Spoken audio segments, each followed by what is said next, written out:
ಮಕರ ರಾಶಿಯವರಿಗೆ ಹೇಗಿದೆ? ಈಗ ಮಕರ ರಾಶಿಯವರಿಗೆ ನೋಡಿದಾಗ ತಾತ್ಕಾಲಿಕವಾಗಿ ಗುರುಬಲ ಬರುತ್ತೆ ಅಂತ ಹೇಳ್ತಾ ಇದೆ. ಮಕರ ರಾಶಿಯವರಿಗೆ ಒಳ್ಳೆ ಚೆನ್ನಾಗಿದೆ. ಈ ಗುರುಬಲ ಬಂದ್ರೆ ಏನು, ಸಾಮಾನ್ಯವಾಗಿ ನೋಡಿ, ಯಾರಾದ್ರೂ ಮದುವೆ ಮಾಡ್ಬೇಕಂದ್ರೆ ಗುರುಗಳೇ ನಮಗೆ ಗುರುಬಲ ಯಾವಾಗ ಬರುತ್ತೆ ಅಂತ ಕೇಳ್ತಾರೆ. ಏನೋ ಮದುವೆ ವಿಚಾರ ನೋಡ್ತಾ ಇದ್ವಿ, ಮದುವೆ ಯಾವಾಗ ಆಗುತ್ತೆ, ನಮಗೆ ಗುರುಬಲ ಯಾವಾಗ ಬರುತ್ತೆ ಅಂತ ನೋಡ್ತಾರೆ. ಹಾಗಾಗಿ ಯಾರೆಲ್ಲ ಈ ಮಕರ ರಾಶಿಗಳು ಇರ್ತೀರಾ, ಯಾಕಂದ್ರೆ ದ್ವಿಸ್ವಭಾವ ರಾಶಿ ಸಾಮಾನ್ಯವಾಗಿರುವಂಥದ್ದು. ಮದುವೆ ವಿಚಾರದಲ್ಲಿ ನಿಮ್ಗೆ ಅನುಕೂಲಗಳಿದೆ, ಏನಾದ್ರೂ ಮದುವೆ ವಿಚಾರದಲ್ಲಿ ನೋಡ್ತಾ ಇರೋರು ಅವಶ್ಯಕವಾಗಿ ಮುಂದುವರಿಬಹುದು ಅಂತ ಹೇಳ್ತಾ ಇದೆ. ಮತ್ತೆ ರಾಶಾಧಿಪತಿ ಶನಿ ಪರಾಕ್ರಮ ಸ್ಥಾನದಲ್ಲಿ ಇರೋದ್ರಿಂದ ಕಷ್ಟಗಳಿರೋ ಸಾಮರ್ಥ್ಯ ನಿಮಗೆ ಸಿಗುತ್ತೆ ಅಂತ, ಪರಾಕ್ರಮಿಗಳು ಆಗ್ತೀರಾ ಅಂತ. ಯಾಕಂದ್ರೆ ಶನಿಯ ಒಂದು ದೃಷ್ಟಿ ಕೂಡ ರಾಶಾಧಿಪತಿ ನಿಮಗೆ, ಮಕರ ರಾಶಾಧಿಪತಿ ನಾವು ಸಾಮಾನ್ಯವಾಗಿ ಶನಿ ನೋಡ್ತೀವಿ.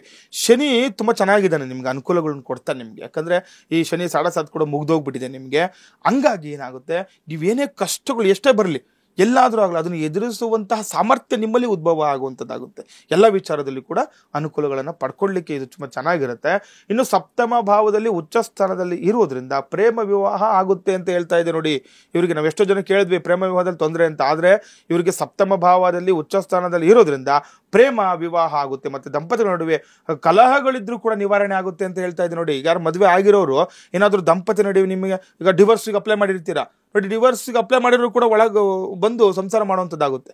ಎಷ್ಟೋ ಜನ ನೋಡಿರ್ತೀವಲ್ಲ, ಆ ರೀತಿ ಮನಸ್ಸೇ ಕೂಡ ಪಲ್ಲಟನೆ ಆಗುವಂಥದ್ದು, ಒಳ್ಳೆ ಅನುಕೂಲಗಳ ರೀತಿಯಲ್ಲಿ ಆಗುವಂಥದ್ದಾಗುತ್ತೆ. ಯಾಕಂದ್ರೆ ಈ ತಾತ್ಕಾಲಿಕ ಗುರುಬಲದಿಂದ ಇಷ್ಟೆಲ್ಲ ಅನುಗ್ರಹಗಳನ್ನಿದ್ದಾಗ ನೀವು ಏನಾದ್ರು ಸತಿಪತಿ ನಡುವೆ ಕಲಹಗಳು ಉಂಟಾಗಿದ್ರೆ ಅದನ್ನ ಬಗೆಹರಿಸ್ಕೊಳ್ಳಿಕ್ಕೆ ನೋಡಿ ಹೋಗಿ ಮಾತಾಡಿ ನೀವು.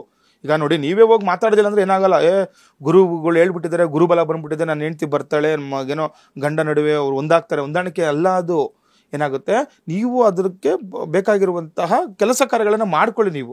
ಈಗ ನೋಡಿ, ಯಾರೋ ಒಂದು ಬಿರುಕುಂಟಾಗಿರುತ್ತೆ, ಹೋಗಿ ಅದನ್ನ ಏನಾಗುತ್ತೆ ಆ ಸಮಸ್ಯೆಗಳನ್ನ ಪರಿಹಾರ ಮಾಡ್ಕೊಳ್ಲಿಕ್ಕೆ ನೋಡಿ, ಅದರಿಂದ ನಿಮಗೆ ಅನುಕೂಲಗಳು ಆಗುವಂಥದ್ದಾಗುತ್ತೆ.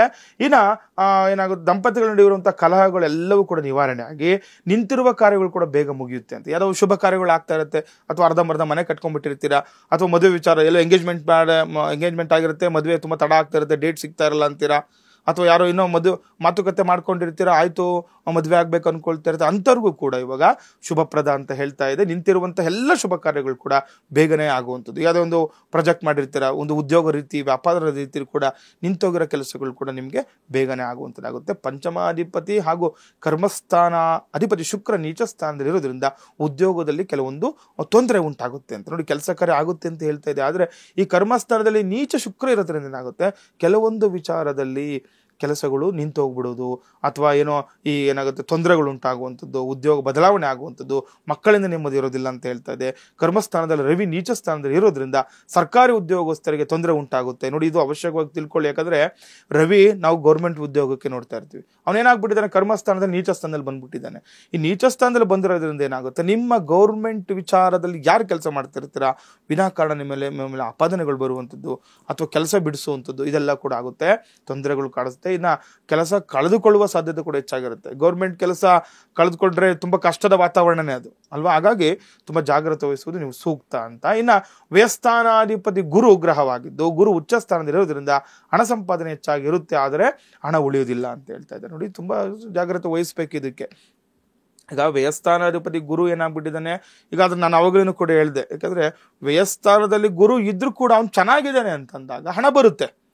ಹಣ ಬಂದ್ರೆ ಅದು ವ್ಯಯ ಆಗುತ್ತೆ. ಈಗ ನೀವು ಬರೋ ಹಣ ಏನ್ ಮಾಡ್ತೀರಾ, ಸುಮ್ಮನೆ ಯಾವುದೋ ಐಷಾರಾಮಿ ವಸ್ತು ತಗೊಳ್ಲಿಕ್ಕೇನೋ ಅದು ಕೊಟ್ಬಿಡೋದು, ಅಥವಾ ಯಾರೋ ಕೇಳಿದ್ರು ಕೊಟ್ಬಿಡೋದು, ಅಥವಾ ಬೇಕಾಗದಿರೋ ಕೆಲಸಗಳಿಗೆ ಹಣವನ್ನು ವ್ಯರ್ಥ ಮಾಡುವಂಥದ್ದು. ಈಗ ನಮ್ಮ ಮನೇಲಿ ಹೇಳ್ತಾ ಇರ್ತಾರೆ, ಇವನ ಕೈಲಿ ಎಷ್ಟೇ ಹಣ ಕೊಟ್ಟರು ಇರಲ್ಲಪ್ಪ, ಖರ್ಚು ಮಾಡಿಬಿಡ್ತಾನೆ ಅಂತ, ಆ ರೀತಿ ಆಗುವಂಥದ್ದಾಗುತ್ತೆ. ಹಾಗಾಗಿ ತುಂಬಾ ಎಚ್ಚರಿಕೆಯಿಂದ ಇರಬೇಕಾಗುತ್ತೆ. ಯಾಕಂದ್ರೆ ಗುರು ಉಚ್ಚನಾಗಿದ್ರು ಕೂಡ ನಿಮಗೆ ವ್ಯಯಸ್ಥಾನದಲ್ಲಿ ಇದ್ದಾನೆ. ಹಾಗಾಗಿ ಹಣದ ವಿಚಾರವಾಗಿ ತುಂಬಾ ಜಾಗ್ರತೆ ವಹಿಸುವುದು ತುಂಬಾ ಸೂಕ್ತ ಆಗುತ್ತೆ ಮಕರ ರಾಶಿಯವರು.